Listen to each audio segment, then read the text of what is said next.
Hai, Assalamualaikum. Baru-baru ini di KLSCM 2025, pelari profesional, pelari elit Kenya yang berlari dengan kasut running Voltra Jet, brand lokal yang mengeluarkan kasut running cover plate kepada elit dari Kenya, penyertaannya telah dibatalkan dan kemenangannya di nombor yang ketujuh di Full Marathon Open Men telah ditarik balik. Hai, kesian kalau kita dengar, tetapi itulah hakikatnya yang kita tidak dapat boleh elakkan. Tetapi satu fakta yang kita nak bagi tahu hari ini, dan maybe Voltra sendiri akan bagi tahu, adalah kemenangan itu ditarik bukan sebab kasut ini tidak menepati piawaian. Apa dia piawaian dia? Iaitu stack height.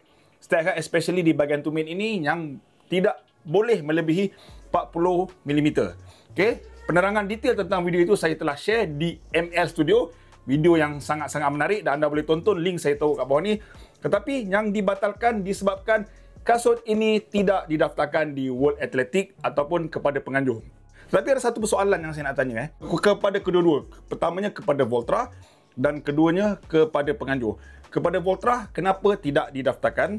Itu persoalan yang Voltra sini akan jawab. Dan kepada penganjur, kenapa tak minta setiap pelari untuk submit ataupun kemukakan kasut apa yang mereka akan melari seperti di world major yang ada di seluruh dunia. Okey, itu mungkin siapa-siapa yang ada jawapan tu tolong tinggalkan komen, kita sama-sama share untuk tujuan kebaikan.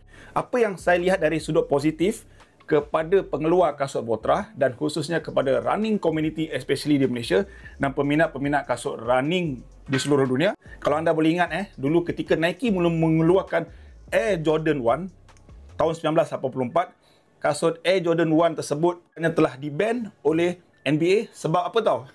Sebab color je. Ketika itu mungkin terlalu skema. Kasut dengan baju kena color yang sama. Jadi warna kasut hitam merah yang digunakan oleh Michael Jordan ketika itu tidak boleh dipakai. Dan kasut itu menjadi turning point pada Nike dan jualan kasut itu laris macam goreng pisang panas. On October 18th, the NBA threw them out of the game. Fortunately, the NBA can't stop you from wearing them. Air Jordans. Macam mana dia laris? Kasut itu tidak boleh pakai. Tidak bermakna dia tak boleh pakai ketika event. Jadi dia masih pakai kena event. Michael Jordan cuma bayar RM5,000 saja untuk sekali penggunaan.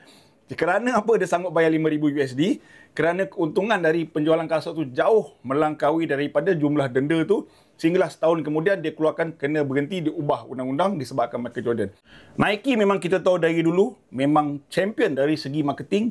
Memang ada saja idea kreatif. Okay, sebab marketing ni tak perlu dah pakai model-model jambu, handsome, macho. Dia yang penting isi kandungan, jalan cerita di dalam kasut tu. Orang beli kasut bukan sebab kasut tu bagus, tetapi ada cerita di sebalik kasut itu. Tak percaya, tanya Elite Pichogi. Hello everyone. Itulah turning point yang ada. Okay, jadi kepada Voltra, mungkin cadangan ni just cadangan. Boleh gunakan hikmah ini sebagai nak comeback. Sebab Voltra ada tanya soalan, nak teruskan buat ini ataupun buat baru. Teruskan ini kasut ni tak ada masalah pun. Kerana kasut ini perlu diukur secara saintifik. Dia bukan nak ukur terus luar macam ni. Cara nak mengukur pun betul. Kena ada kaedah dia dan biasanya World Athletics akan buat di labnya. Cara dia saya ringkaskan, anda kena potong cross section ni.